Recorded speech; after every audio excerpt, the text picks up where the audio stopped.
Today I'm putting something to the test.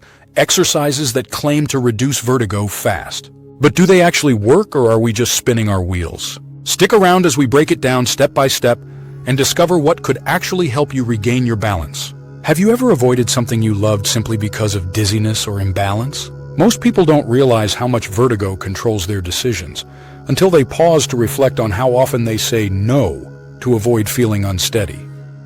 Part 1. What vertigo really feels like. Vertigo isn't just dizziness. It's like your brain and body are arguing over what direction is up. You might feel like the room is moving when it's still, or your head feels light like you're floating or falling. It's unpredictable, and that unpredictability is what makes it exhausting. Many people describe it as if the ground disappears for a moment.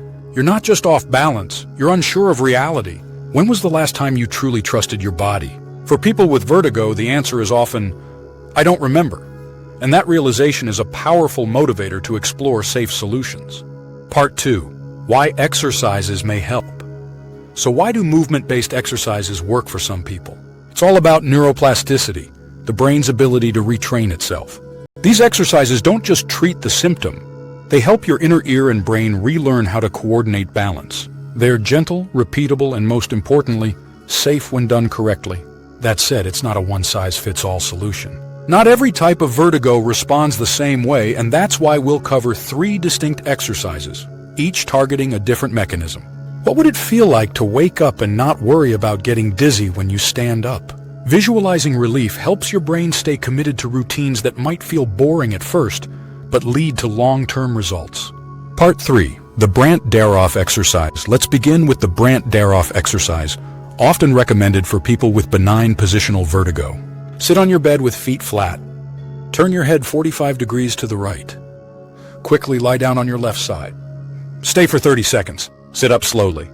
Repeat on the opposite side. Doing this repeatedly, a few times a day, helps your brain get used to the movements that trigger vertigo, essentially reducing the shock of the spin. What small daily habit could you start today that your future self will thank you for? Sometimes it's not medication or magic.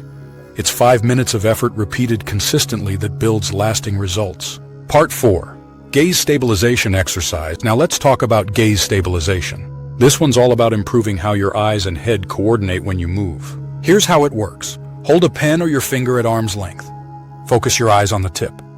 Move your head side to side, but keep your eyes locked on the tip. Try for 1 minute. Work up to 2. This exercise retrains your vestibulo-ocular reflex, the system that keeps your vision steady even when your head moves. It's especially useful for people who get dizzy when turning their heads quickly or using screens. Why do we often underestimate exercises that look too simple? Because we're conditioned to believe relief must be difficult or complicated, when in reality, simple is often what your brain needs to feel safe again. Part 5. The Simont maneuver. Next up is the Simont maneuver, a repositioning technique for moving loose particles in your inner ear that may cause vertigo. Sit on the edge of the bed. Turn your head 45 degrees away from the affected side. Quickly lie down on the side you're facing. Stay for 30 seconds. Then, quickly flip to lie on the opposite side, head still turned. Wait another 30 seconds. Slowly sit up.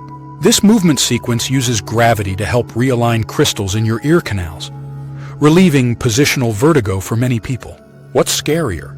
Staying stuck with vertigo or trying something new that might help? Most people fear change. But when the alternative is discomfort, change becomes your best option. Part 6. But does it work? So, do these exercises really work? That depends on 2 things. 1. The cause of your vertigo. Inner ear versus neurological versus anxiety-based. 2. Your consistency in doing the movements daily. These are not overnight fixes, but they are backed by vestibular therapists and used in real clinical settings. In some cases, relief can be felt within days. For others, it may take weeks of routine. And here's something interesting. Simply knowing you have a tool to manage your symptoms can reduce anxiety, and that alone makes a big difference. If you knew that 10 days of gentle effort could give you 10 weeks of freedom, would you commit? That's the power of compounding effort, one day at a time. If you're living with vertigo, you don't have to feel helpless. These exercises are a gentle, low-risk way to regain control. But consistency is key. Try each for a week and track how you feel. Consult a professional if symptoms persist. Revisit this video anytime you need a refresher. Have you tried any of these exercises before? Drop your experience in the comments. I read everyone and love learning from your stories. And if you're curious about why your dizziness gets worse at night, that's what I'm diving into in the next video. Stay tuned, because the answer might surprise you.